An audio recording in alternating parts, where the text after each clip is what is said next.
Universe कितना बड़ा है? अगर आपसे पूछा जाए कि आपका मोबाइल या आपका घर कितना बड़ा है, वो तो आसानी से मेजरमेंट के जरिए आप बता सकते हो।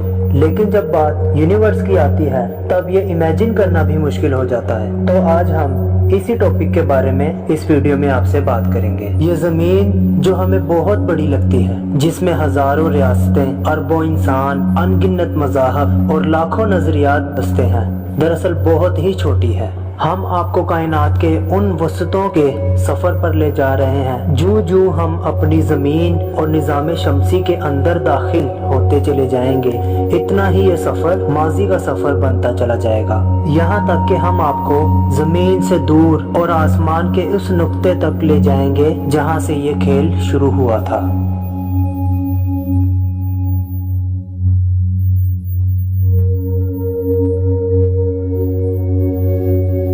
हमारे रास्ते में ऐसे ऐसे मकामात आएंगे कि शायद हमसे बहुत सौ ने उनका तसव्वुर भी न किया हो। हम देखेंगे कि क्या इस कायनात में किसी जगह कोई हमसा भी रहता है। इस रास्ते में वो भी आएगा जो हमसे करोड़ों किलोमीटर दूर तो है, लेकिन हमारी तमाम जुबानें बोलता है। जी हाँ, वाकया ही बोलता है। दिखाएंगे आपको, क्योंकि ये हमारे सफ़र के इसी रास्ते में आएगा।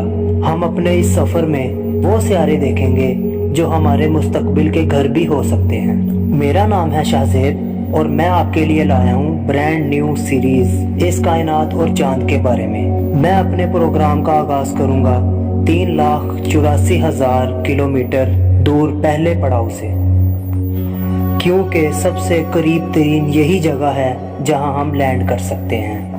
दरअसल आप लोग हमारे साथ इस सफ़र के लिए जा रहे हैं जिसका आगाज़ हम सबसे करीब तरीन आसमानी जिस्म से करने वाले हैं। ये जिस्म हमारी कायनात से इतना करीब है कि 3 से 4 दिन में स्पेस क्राफ्ट हमें वहाँ पहुँचा सकते हैं, लेकिन इतना दूर कि अगर निज़ाम शमसी के तमाम सियारे ज़मीन और चाँद के दरमियान फासले में रखना चाहें तो हम उसे रख सकते हैं। यहाँ तकरीबन 30 ज़मीनें इस फासले में समा सकती हैं। ये वो गोल पत्थर है जो लाखों साल से इंसान का सबसे हसीन तस्वुर है।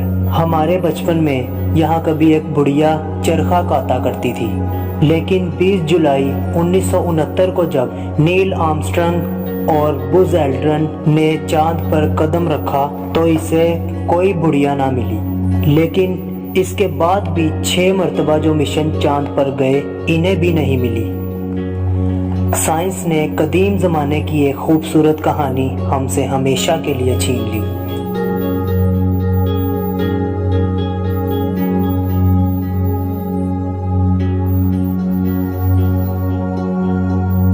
जापानी अभी पिछली सदी तक अपने बच्चों को नसाब में एक कहानी पढ़ाया करते थे।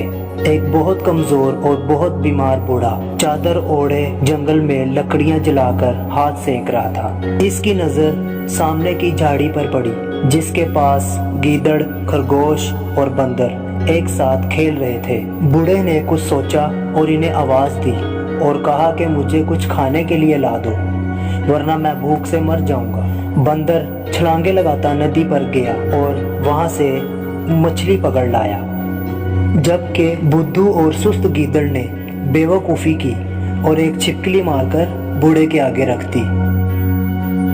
बेचारे खरगोश के साथ बहुत बुरा हुआ। इसे कुछ भी ऐसा ना मिला जो वो भूखे बूढ़े के लिए ले जा सके, लेकिन इसने आजिज़ी की इंतहा कर दी और खुद को ही खुराक के तौर पर बूढ़े के सामने पेश कर दिया। खरगोश ने कहा, ऐ अच्छे बुजुर्ग, मुझे और तो कुछ नहीं मिला, आप मुझे खाकर अपनी भूख मिटा लीजिए। ये कहकर खरगोश आग में कूद गया। खरगोश का कूदना था कि बूढ़े ने चादर उतारी और फौरन से खरगोश को आग से निकाला और बताया कि वो बूढ़ा लाचार नहीं, बल्कि वो आसमानों का देवता साका है और जमीन पर रहने वालों का इम्तिहान लेने के लिए जंगल में भेस बदले फिर रहा है। कहते हैं साका ने खरगोश को इसकी कुर्बानी का इनाम देने के लिए इसकी तस्वीर चांद पर नक्श कर दी थी, ताकि रहती दुनिया के लिए अच्छाई की मिसाल हो जाए।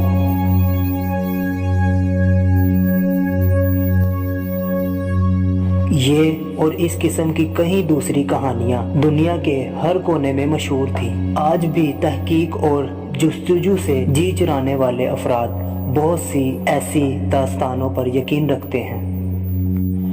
آج بھی بہت سو کو چاند میں اپنے مطلب کی تصویر دکھائی دیتی ہے، لیکن یہ تصویر اصل میں ہے کس کی؟ دراصل یہ کسی کی بھی تصویر نہیں ہے، بلکہ چاند پر پھیلا ہوا لاوا اور راکھ ہے۔ 51 سال پہلے نیل آرمسٹرانگ کی ٹیم اپنے ساتھ اسی جمے ہوئے سرد لاوے کے ٹکڑے لائی تھی، جس پر تحقیق سے پتہ چلا تھا کہ 3 سے 3.5 ارب سال پہلے چاند پر ان گنت آتش فشاں پھٹتے تھے، جن کا لاوا ہزاروں میل تک پھیل گیا۔ یہ جمع ہوا ٹھنڈا لاوا زمین سے دھبوں کی طرح نظر آتا ہے۔ سائنسدان انہیں چاند کے سمندر یا ماریا کہتے ہیں۔ ہر سمندر کو ایک مخصوص نام دیا گیا ہے، جیسے sea of knowledge, sea of crisis اور سی آف کولڈ وغیرہ۔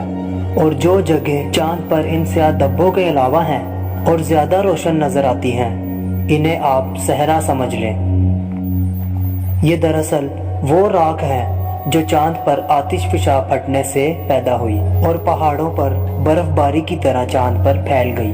جب سورج کی روشنی اس راکھ پر پڑتی ہے تو یہ اور دمک اٹھتی ہے اور چاند میں چمک پیدا ہو جاتی ہے اور ہر طرف چاندنی پھیل جاتی ہے۔ نیل آرمسٹرانگ نے جب چاند پر قدم رکھا تو اس کا پاؤں بھی اسی نرم راکھ پر پڑا تھا، اور اسی وجہ سے وہ نشان اتنا واضح اور گہرا نقش ہوا تھا۔ چاند پر انسان نصف صدی پہلے پہنچا تھا، لیکن اس سے پہلے انسان کے قدموں کے نشانات آج بھی چاند پر بالکل ایسے ہیں جیسے کہ ابھی کی بات ہو۔ کیا آپ جانتے ہیں کہ ایسا کیوں ہے؟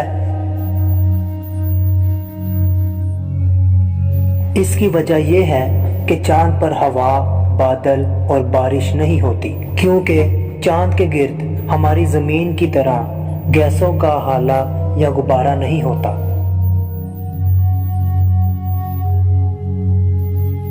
یعنی چاند کا کوئی ایٹماسفیئر نہیں ہے۔ یہی وجہ ہے کہ چاند پر انسانوں کے قدموں کے نشانات لاکھوں برس تک قائم رہیں گے، یا شاید کروڑوں یا اربوں سال تک بھی۔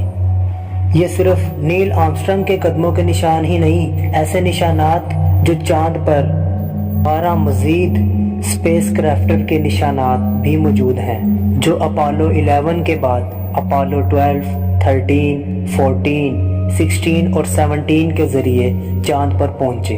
ان میں گولفر اسٹورمر شیفرڈ کی اسمیش کے نشان بھی موجود ہیں، جس نے چاند پر گولف کھیلی تھی۔ یہی وجہ ہے کہ چاند پر انسان کے قدموں کے نشان لاکھوں برس تک قائم رہیں گے۔